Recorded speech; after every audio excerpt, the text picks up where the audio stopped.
কুমিল্লার বলরামপুরে আঙ্গুর চাষের সাফল্য পেয়েছেন কৃষক তিন ভাই। গেল বছর নিজেদের 14% জমিতে 86টি আঙ্গুর গাছ লাগান।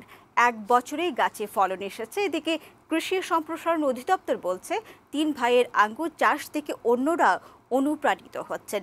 তাদের সব ধরনের সহযোগিতা করছে কৃষি বিভাগ।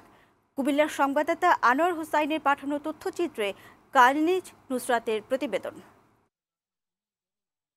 ফসলি জমির মাঝে উঁচু মাচায় থোকায় থোকায় ঝুলছে আঙুর। কুমিল্লা সদর দক্ষিণ উপজেলার বলরামপুর এলাকায় দেখা মেলে এমন দৃশ্যের। বলরামপুর গ্রামের তিন ভাই কৃষক আনোয়ার, বিল্লাল হোসেন ও শাহ আলম নিজেদের 14% জমিতে গেল বছর 86টি আঙুর গাছ লাগান।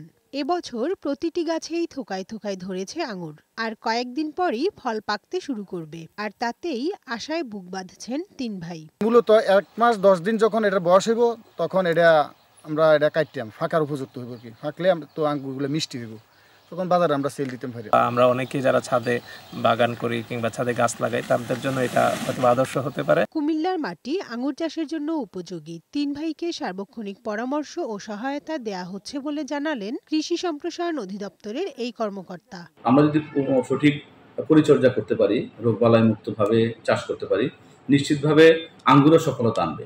তো আমরা অপেক্ষায় আছি যে আগামীতে এটা কি রেজাল্ট আসে, এবং সেই রেজাল্টের প্রেক্ষিতেই আমরা পরবর্তী সিদ্ধান্ত এবং এটা সম্প্রসারণের ব্যবস্থা নেব।